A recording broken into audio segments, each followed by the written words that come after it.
মই জনসাধাৰণক ইতিমধ্যে মই ধন্যবাদ কৃতজ্ঞতা জ্ঞাপন কৰিবলৈ বিচাৰিছোঁ আৰু বিশেষকৈ নতুন আছামক মই এজন দাদা হিচাপে মই নিজৰ আন্তৰিক মৰম আৰু শ্ৰদ্ধা জ্ঞাপন কৰিছোঁ।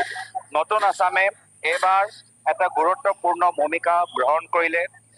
বেংগালোৰ, পুনে, বম্বে, দিল্লী চাকৰি এৰি তেওঁলোকে ভোট দিয়া দিনত সকলোৱে চাকৰিৰ পৰা ছুটি লৈ অসমত আহি ভোট প্ৰদান কৰিলে আৰু তেখেতৰ ভোট অহংকাৰৰ বিৰুদ্ধে, তেখেতৰ ভোট ঘৃণাৰ বিৰুদ্ধে, তেখেতৰ ভোট অভদ্ৰ ব্যৱহাৰৰ বিৰুদ্ধে, তেখেতৰ ভোট পইচা আৰু বাহুবলৰ ৰাজনীতিৰ বিৰুদ্ধে।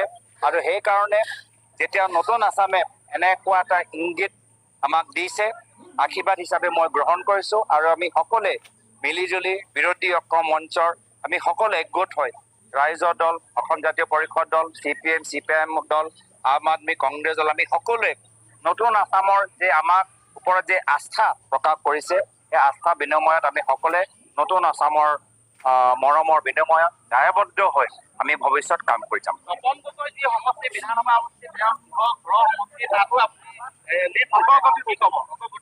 মই যি ক'বলগীয়া আছে মই ক'লো। মই নতুন আছামৰ বিশেষকৈ মই নিজৰ মৰম আৰু শ্ৰদ্ধা জ্ঞাপন কৰিছোঁ। এতিয়াও ভোট গণনা বহুত ঠাইত চলি আছে, এটা দুটা ৰাউণ্ড চবতে চলি আছে। যেতিয়া ভালকৈ ভোটখিনি ওলাই আহিব, গোটেই তথ্যবোৰ আমাৰ ওচৰত থাকিব, তেতিয়া মই আৰু ভালকৈ ক'ব পাৰিম। আজিৰ তাৰিখত মই আমাৰ নতুন আছামক মই বিশেষভাৱে মৰম ৰাষ্ট্ৰীয় প্ৰেক্ষাপটত এতিয়াও আমাৰ চৰকাৰ বনাৰ সম্ভাৱনা আছে। যিখন মোদী চৰকাৰে আজি ভাবিছিল যে তেওঁলোকে অকলে চৰকাৰ গঠন কৰিব, আজি বিভিন্ন ৰাজনৈতিক দলৰ পিছে পিছে দৌৰিবলগীয়া হৈছে। আৰু ইতিমধ্যে আমাৰো ইণ্ডিয়া এলায়েন্সৰ বিভিন্ন ৰাজনৈতিক দল, বিভিন্ন দলৰ নেতৃত্বৰ লগত আলোচনা কৰি আছে।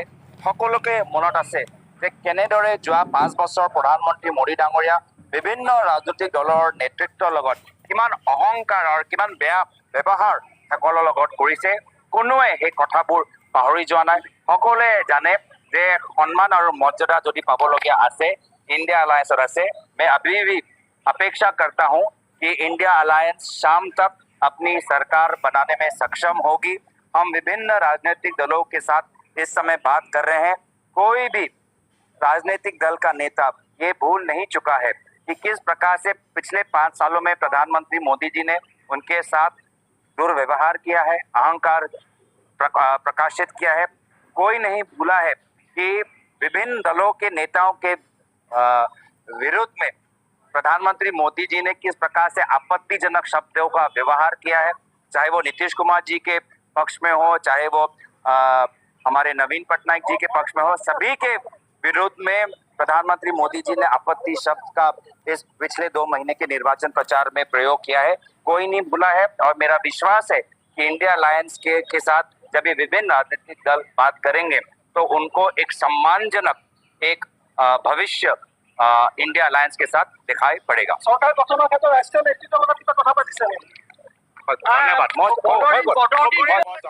জয়লাভৰ পিছতে প্ৰথম প্ৰতিক্ৰিয়া গৌৰৱ গগৈৰ। নতুন অসমৰ নৱপ্ৰজন্মই এবাৰ গুৰুত্বপূৰ্ণ ভূমিকা পালন কৰিলে। যোৰহাটবাসী ৰাইজক ধন্যবাদ জ্ঞাপন কৰি এনেদৰে মন্তব্য কৰে Gaurav Gogoi. News desk report, Joydatta.